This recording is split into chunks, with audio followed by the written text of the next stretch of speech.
Pro wellness मंत्रा के साथ आयुर्वेद की दुनिया में आपका स्वागत है। गाइस, आज आपके लिए मैं लेकर आया हूं बंगेश्वर रस।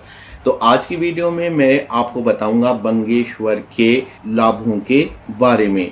बंगेश्वर रस आयुर्वेद का एक शास्त्रीय योग है, एक क्लासिकल फॉर्मुलेशन है और इसका फॉर्मूला चरक संहिता और साथ ही रसेंद्र सार संग्रह में भी दिया गया है। तो इसके बारे में हम विस्तार से इस वीडियो में जानेंगे। तो आइए शुरू करते हैं। सबसे पहले मैं आपको बताना चाहूंगा कि रसेंद्र सार संग्रह में जो बंगेश्वर रस बताया गया है उसके थोड़े बहुत अलग अलग वेरिएंट्स मिलते हैं। तो ये जो आपके सामने है ये बैद्यनाथ कंपनी का बंगेश्वर रस है और इसका जो रोगाधिकार है वो यूरिनरी ट्रैक्ट इन्फेक्शंस हैं, यानी कि मूत्र मार्ग के जो इन्फेक्शंस होते हैं उनको ये बहुत अच्छे से ट्रीट करता है, ठीक करता है। तो अब हम इसके फायदों के बारे में जानेंगे, लेकिन उससे पहले एक नजर डालते हैं इसके घटक द्रव्यों के बारे में। और जब आप इसके घटक द्रव्यों के बारे में जानेंगे तो आपको पता लगेगा कि वास्तव में ये एक उत्तम रस है। सबसे पहले मैं आपको बताऊंगा कि इसके अंदर इस्तेमाल किया गया है स्वर्ण भस्म। गोल्ड की जो भस्म होती है ये एक बहुत अच्छा बायो एक्टिव सब्सटेंस माना गया है। इसके साथ ही ये इम्यून सिस्टम यानी हमारे रोग प्रतिरक्षा तंत्र को मजबूत करता है और हमारे शरीर में जो होम्योस्टेसिस की स्थिति है यानी यथा स्थिति बनाए रखना, इसमें गोल्ड का बहुत बड़ा रोल होता है। और दोस्तों, आप सोच रहे हैं ये होम्योस्टेसिस क्या है? दोस्तों, ये हमारे जीवन का मूल आधार है। हमारे शरीर में जो स्थिति है वही बनाए रखने की जो स्थिति है उसको होम्योस्टेसिस कहते हैं और उसमें गोल्ड का एक बहुत बड़ा रोल होता है। तो इसके अंदर पहले गोल्ड है, फिर है दूसरे नंबर पे इसके अंदर रजत भस्म यानी कि चांदी की भस्म। चांदी के बारे में सब जानते हैं कि ये बहुत ही अच्छा एंटीबायोटिक होता है। तो एक तो चांदी का ये फायदा हुआ, दूसरे चांदी सेक्स ड्राइव यानी संभोग की इच्छा को बढ़ाता है और तीसरे चांदी बहुत अच्छा एंटी ऑक्सीडेंट भी होता है, यानी उम्र बढ़ने की जो रफ्तार है उसको धीमा करता है। तीसरे इसके अंदर इस्तेमाल किया गया है वंग भस्म और चौथे अभ्रक भस्म।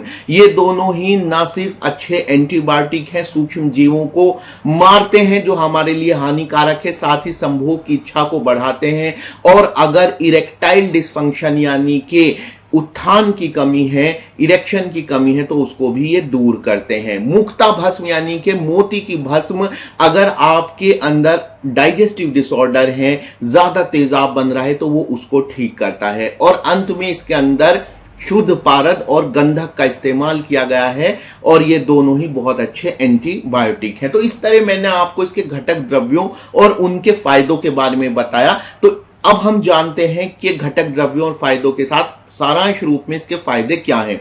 सबसे पहला फायदा, ये मूत्र मार्ग के जितने भी इंफेक्शंस होते हैं उनमें बहुत अच्छा काम करता है। दूसरे, अगर आप डायबिटीज से परेशान हैं तो डायबिटीज की अंग्रेजी दवाइयों के साथ इसके इस्तेमाल से अच्छा लाभ मिलता है। तीसरे, अगर आप संभोग की इच्छा की कमी से परेशान है तो बंगेश्वर रस वाकई में लाभ देता है।